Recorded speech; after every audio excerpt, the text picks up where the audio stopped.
It is now my great pleasure to introduce our commencement speaker, Judge Nancy Steffen Rahmeyer.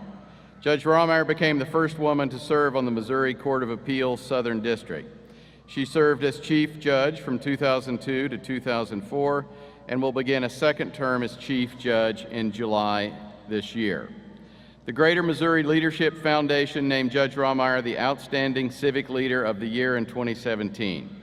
Missouri Lawyers Weekly presented her with a Women's Justice Award for Public Officials in 2010, and she was named Best Appeals Court Judge Southern District in 2009.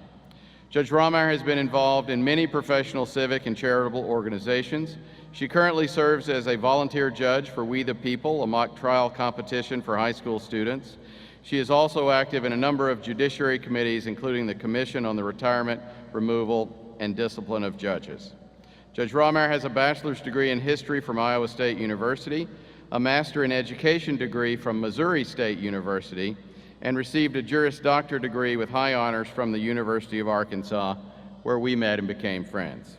Please join me in welcoming my friend, Judge Nancy Steffen Rahmeyer, to the platform.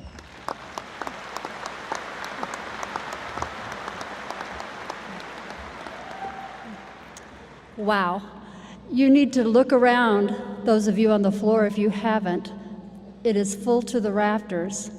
And I add my congratulations that they are giving to you. These are the people who have supported you, who have contributed to your education, who will be there when you need them, and you need a big thank you to them. Now, I want to tell you that I was a little nervous about the idea of speaking to a group of graduates. When I was asked if I would speak, I almost said no, because I thought, what do I have to tell this young group of people? And then it dawned on me. Everything that I have learned about being a good judge, about being a good person, about being a good parent, I think I learned from Harry Potter.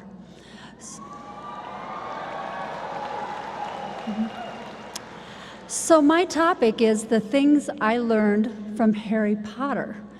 But I'm going to let you in on a little secret. There are people in this room who do not know anything about Harry Potter. One of those people is the president of Missouri State University. I know that because when I told him I was going to speak about the things that I have learned from Harry Potter, a blank expression came across his face. And then I saw a bubble come up out of his brain, and I read the words, "Is it too late to rescind the invitation to speak at commencement?" The answer is yes, it is too late. I have my speech. I'm here. But before I start with the things that I learned from Harry Potter, I want to start with something else. As I look out at this group and as I walked in, I saw the feelings that I had when I was 22. And some of those feelings were, I put in all this time, put in all this money, and I don't have a job. Or, I have a job, but I don't think I really like it.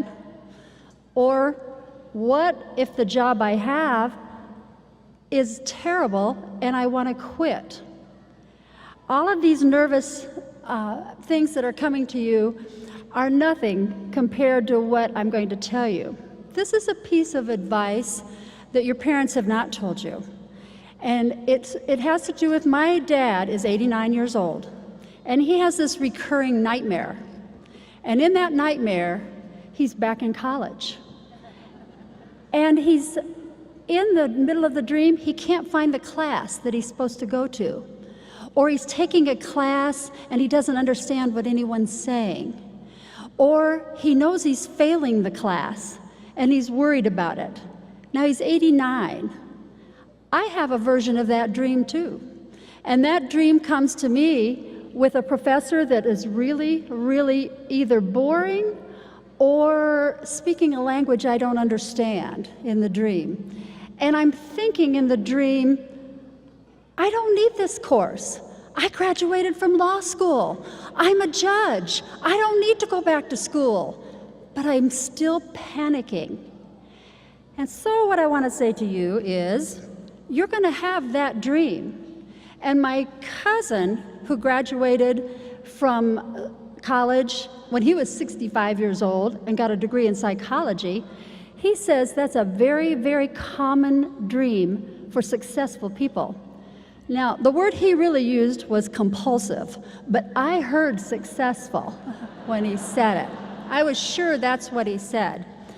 And that dream comes when you're under stress, when there are going to be jobs that are troubling, you're going to have personal lives that are troubling. You can look back right now and say, I went to that class, I passed that class, I got my degree, I need to get control of those dreams. So you can either get a little less stress in your life, or you can learn how to successfully argue in your dream so that you can win at the dream and it all becomes clear to you. I suggest that this is important because my first lesson to you is give yourself a break. There are no perfect answers. You will all go down different paths. You will all take a path that you are not planning right now at 22 years old. You need to make the best decisions that you can, and you need to try to avoid decisions that will hurt you, but then go with the decision that you made, because you don't know how one decision might benefit you for something that you were totally unplanned. And I'm going to give you an example of that. When I first got out of law school, I went to work for a law firm, and they really didn't have anything for me to do. A side note, I think it's because they were really bad at delegating work, but be that as it may, I had nothing to do. So I would sit in my office and I would read what's called advance sheets. Now, advance sheets are basically books of all the opinions of the courts of appeal. And I read them from cover to cover because I thought they were like reading a story. I was interested. I had the time. I did it. Not very many lawyers will tell you they really enjoy reading Court of Appeals decisions. But the strange coincidence about that is that 15 years later, I applied to be on the Court of Appeals. Now, I will tell you that almost every judge that's on my court will tell you that it is just the stars have to be in alignment for you to be an appellate judge. And I kind of believe that. I could not have predicted that me sitting there reading those advance sheets every day, thousands of cases, would prepare me for the job that I have now. But it did. I have no fear about writing opinions. I understood the purpose, I understood the style, I understood what my role was. And now in my job, what I do is I read cases from the past, I apply the law that comes out of those cases to the facts of the cases that I have in front of me. And even though I read a whole gamut of opinions, I read criminal law, probate law, family law, every kind of law that there was, I feel like I'm prepared for that based on what I had done in my previous job. And that's what I say to you. There are going to be twists and turns. You can't plan right now what you'll be doing in 15 years, in 20 years. You need to just keep going forward. So, I have this wonderful job. I will admit I had a lackluster college career. I did better when I came here to Missouri State, and I did very well when I went to law school. It might be because I got older. It might be because I got more mature. I was approaching the age of the teachers, and maybe they thought, she'll do all right. But it was not a straight line. Now, how does this help you? My story isn't your story. You will have a different path. I needed a better source for you, so I am back to Harry Potter. For those of you who are like me, Potterheads, you will recognize these characters. My sister, who was advising me on this speech, said, you need to know your audience, and I have a little feel for it from the response, but I'd kind of like to know how many of you have read at least one Harry Potter book? Oh, good. All right, I'm preaching to the choir. How many of you at least have seen a Harry movie or a Harry Potter movie? Even some people up there. All right. I think I'm home free. I can give you just a very brief background for those of you who don't know who Harry Potter is. The basic storyline is that an 11-year-old boy who is being raised by his nasty aunt and uncle and has to sleep in a cupboard under the stairway gets visited by a giant on his 11th birthday who tells him he is a wizard and a very well-known wizard. Now, who wouldn't want to read more after I've said that?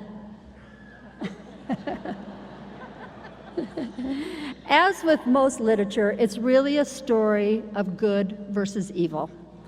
And the epitome of evil is the person called Lord Voldemort, or he who cannot be named.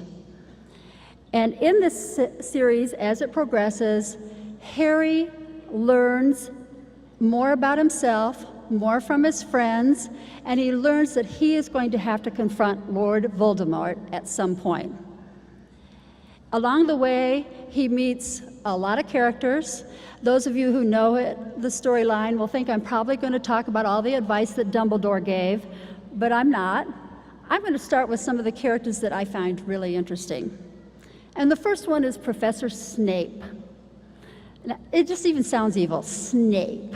You know, you can't even say it with a nice tone to it. But from Professor Snape, I learned something, and that is, even if you lose the love of your life and vow never to wash your hair again and never to love anyone again, you are not given a pass when it is time to step up and protect the world from darkness. And from Professor McGonagall, I learned that you may meet some person in your life who is so strict, so rule-bound, so sour and seemingly harsh that you think, I can't imagine ever liking her. You will.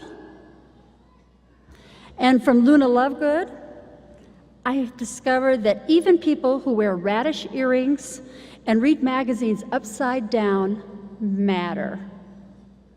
And Neville Longbottom, who was clumsy, bullied, beaten down, mocked at every turn, he was the one at the end of the story who refused to stand down to Lord Voldemort.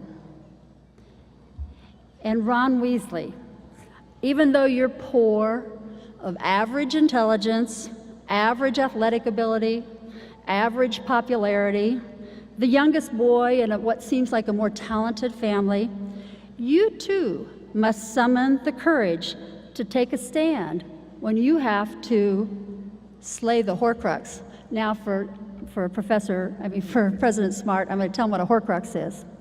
A Horcrux is the evil part of your soul that comes about when you kill someone.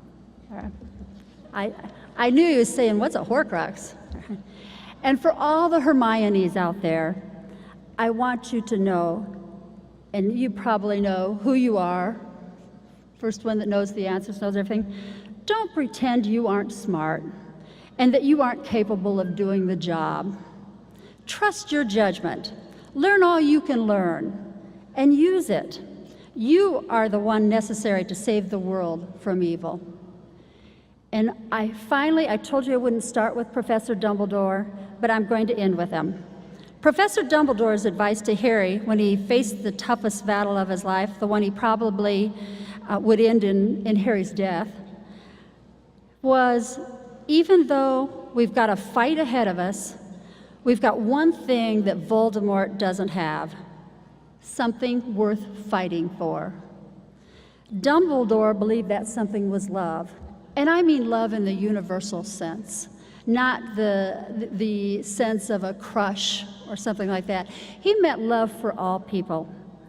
He meant love for purebloods, for for magical people, for non-magical people, for smart people and dumb, for average, for clumsy, for people who are alternative, for people who are not the same as you. Professor Dumbledore said we love all people. So I thank you, Harry Potter. You kept an open mind to change. You succeeded because you cared. You went willingly into a fight against darkness and evil and overcame the evil. So I say to each of you graduates here today, and maybe to all of their parents too, seek your own path. Learn from your mistakes. Fight for something worth fighting for. And I'm with Dumbledore. I think that is love in the big sense of the word. Congratulations and good luck.